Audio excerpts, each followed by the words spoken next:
Hey, welcome to Keight's Crafts. I'm Keight. Today I would like to share with you this sweet little baby card that I made using Lawn Fawn products. Let's get started. Starting off, I've already gone ahead and stamped and die cut images from Out of This World, and now I'm going to use the Puffy cloud backdrop landscape and do a little bit of partial die cutting. I don't have the Puffy cloud border die, so I thought I would try my hand at some partial die cutting with the landscape background Puffy cloud backdrop die. Yes, that was a mouthful. Anyway, I am taking some low-tack tape and just kind of guesstimating where the top of that cloud is going to be, because I want to die cut all the way up to the edge of the cloud, but not to the border of the cloud, if that makes sense. And you'll see here in a minute what I mean. So I'm just going to grab my Sizzix die press, and I have lined up the top of my plate with the top of that washi tape, and I have only cut so far. So once that's done, you'll be able to see here that it didn't cut all the way through. So next I will take my scissors and just snip off the excess, and I will save this bit for later. I'm also going to go ahead and use the snowy backdrop die to create my starry sky for the background. And once I've poked out all the excess little bits, I'm going to line that up on a piece of yellow cardstock to see which one I like better. So, can't really decide, but I think I'll go with the lighter one. Anyway, you get the idea here, so what I'm going to have to do is trim that down, and I will get out my guillotine trimmer to trim all this to size. So once I've done that, I am going to line everything up, because this is going to be a portrait card, A2 size, if you need to know. I'm just going to line up one side here where the cloud that I find that I like the most, and then what I'll do is I'll move that up and everything over and line everything up with that side, and then trim off just a little bit, just so I have a little bit of wiggle room to where I need when I cut this down a bit more. So I don't want it to overpower the top of my card. I just kind of want to have enough real estate to put my images on, and I still want to have enough of the puffy cloud border there to be able to put a sentiment on. So I'm just measuring that up, and then I'm finally deciding where I want it to kind of cut down. So to add a little bit of extra texture to my background, I am going to use my die cut, and I'm going to mark off with a pencil where the bottom of my clouds are going to be. That way I can take some of this chip sapphire and attempt to darken up this blue a little bit, but it kind of works out to where it's not quite the color that I desired. So I thought I would bring in a little bit of Villainous Potion to see how that would work out. And I kind of liked the effect of this, but I wasn't feeling that it was dark enough, or at least contrast enough. So then I decided one more, and I would bring in some black soot. So I'm just kind of going over everything just to kind of give a little dimension there. It's a little overkill, I know that, but I was kind of trying to figure this out as I went. And once I'm happy with that, I will bring in a little bit of blueprint sketch and kind of bring that up on the bottom. Now, I think what I was trying to do here initially was to create some kind of gradient, but I didn't have all the Oxide inks that I wanted at this point, and I wasn't having that much success at this point, so I'm just trying to salvage what I have here, and in the end I find that I kind of liked it after all. So to give it a little more texture and sparkle, I'm going in with some of my FineTec Iridescent watercolor in this gold bit, and I'm going to splatter all over the card base and give it a little more texture. So once I'm satisfied with the saturation of color, I will grab a stamping block and splatter all that all over the place. I find the thinner the brush, the smaller the splatter, the bigger the brush, the bigger the splatter.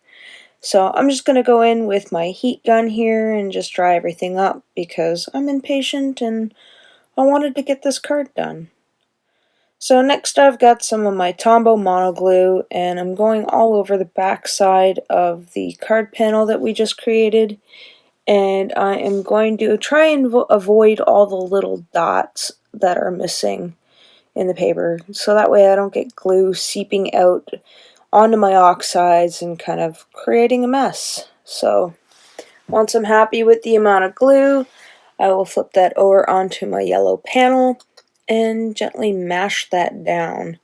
And then I'll just take a stamping block and kind of pat everything down to make sure that it adheres okay.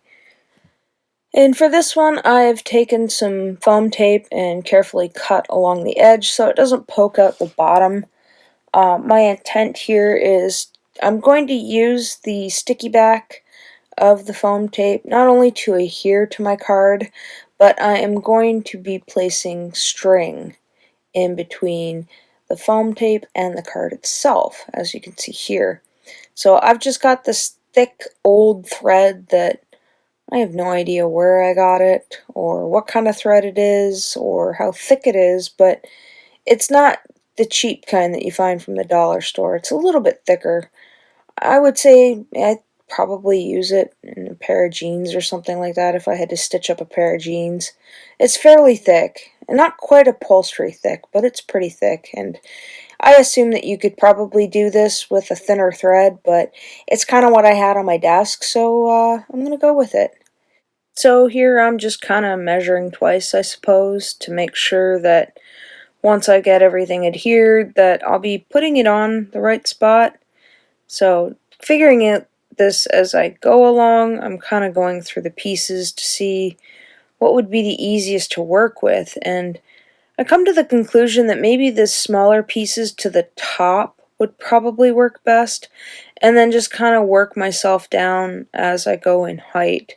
So I've just used my scissors to cut off the string to make it shorter, and then I'm going to figure maybe I'll use the little glue dots that I've been hoarding on my desk, and I'll put a glue dot on the back side of that sun, and then I'll place the bottom part of the thread on top of that, and then I'll end up grabbing one of the extra little suns that I cut out but didn't color on the back side of that, so that way it kind of keeps everything in together.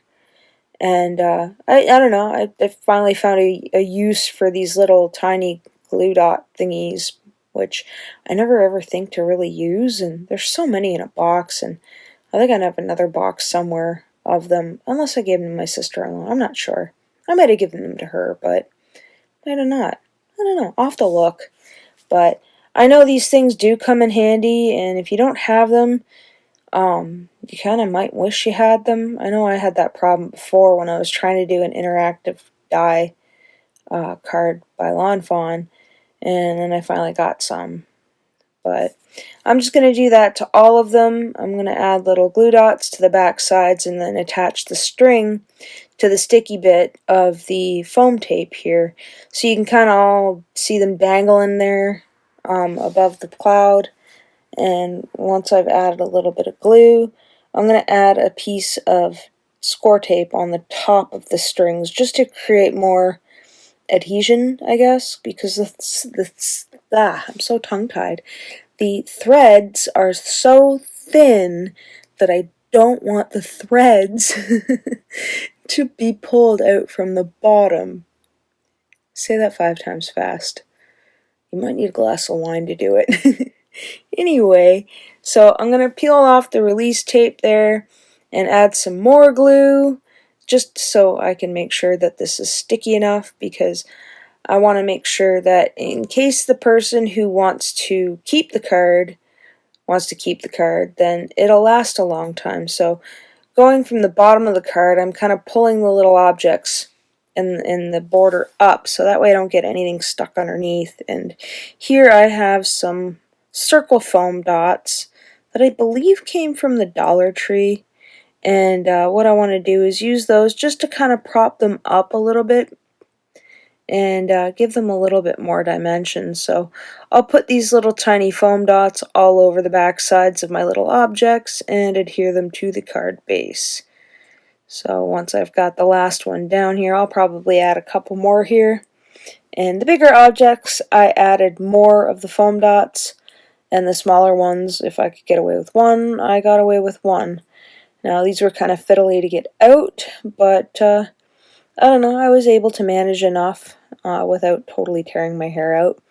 I don't like little tiny sticky adhesive things because they always tend to get stuck everywhere on me, and I end up trying to peel them off and then wrecking them. So, my big clumsy hands. So once I get to this point, I realize I needed a sentiment, and I should have thought of this in the first place, but I didn't. So we're going to kind of wing it and hope for the best, because this is the moment of truth. I have taken the Hello Friend from the Let's Go Nuts stamp set by Lawn Fawn, and I am going to put some ink on it, and then I'm going to mask off the friend as best that I can. I don't know why I'm doing it this way, it just seemed like a good idea at the time. So what I'll do is I'll just hinge that up off the stamp, be very careful not to get ink everywhere, hinge that back over, and then double stamp that. That way I have the little hello, and then I could put baby. So I'm taking some low-tack tape, and I used my grid mat to make sure everything was lined up. And I'm going to take what's left on my blue blender brush, which probably was Blueprint Sketch. I believe that was the last one that I used in this film. So once I've kind of dusted the bottoms of those letters, I'll make sure that everything's lined up, and then I'll add a little bit of glue to the background so we could adhere this to the front of my card. So careful just to go around each of the letters, not over globbing, but just enough of a glob to adhere it to the card. I'm going to do that, put the lid on, and then we're going to line up the baby as best we can. And I'm not going to push down the washi tape because I want to be able to lift that up the best I can too. And there you have it. I have added some Studio Katia Puffy Mix Stars to the front, a little bit of Wink Stella for some shimmer afterwards. You don't see it here, but you do see it in the final card. And then I added a matching little envelope with some ink blending. So if you've enjoyed today's content or found it helpful, please give this video a like. I also welcome you to subscribe as I post weekly. Here's another video I think you might enjoy. Thanks for hanging out with me today. Take care.